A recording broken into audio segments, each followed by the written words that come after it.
floor, sticking out between the bed and the wall. "Daddy!"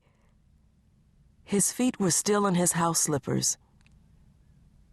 It felt like a dream. I ran over to the big almond-colored man in his late 50s. I knelt down and shook him, all 6 feet and 250 pounds of him, but he didn't respond. "Daddy! Daddy, get up!" My heart beat faster as the reality of that moment set in. "Come on, Daddy, don't do this. Wake up!"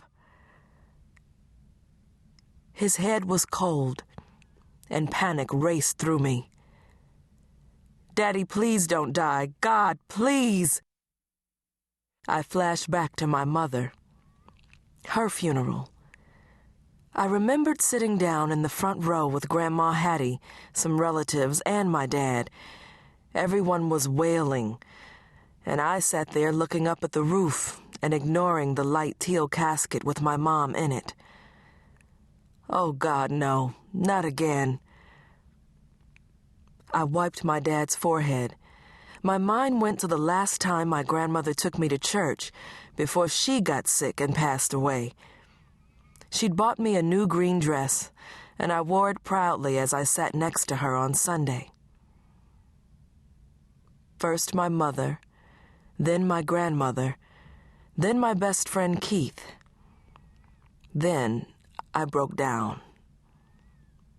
"No! No! No!" My voice was choking me, and I fought to speak. What to do? What to do? I felt under his jawline for a pulse. There was a slight one. "Daddy, listen to me," I said. "You can't leave me, okay? Okay?"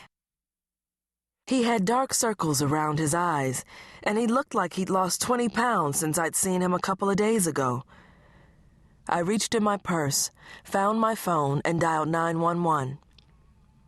With my father's head resting on my lap, I sat there calling his name until the ambulance arrived. The prognosis wasn't good.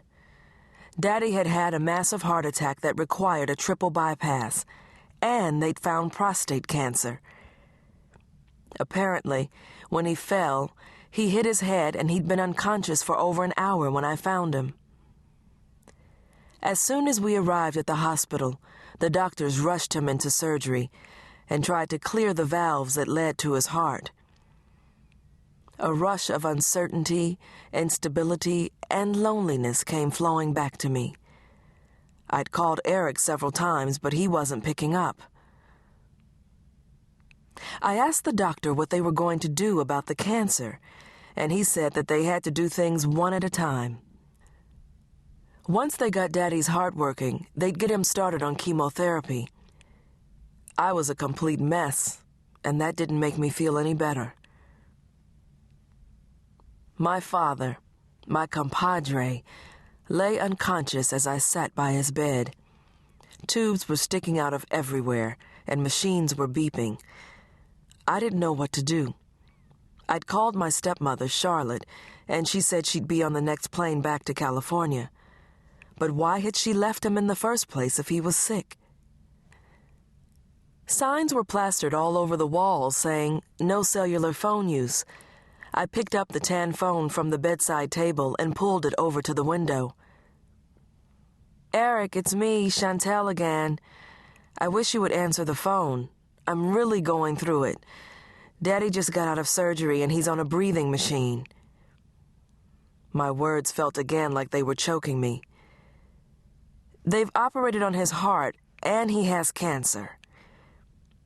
I broke down. "Eric, call me, okay? I'm at Summit Medical Center, the 2nd floor, room 231, okay? Bye." I hung up. The physician attending to my father walked into the room in green scrubs and Reeboks. I asked him what was going to happen next for my dad. When he looked at me and suggested I call my relatives, I just blocked him out. When he hinted that they weren't even sure if Daddy would wake up, I told him off good.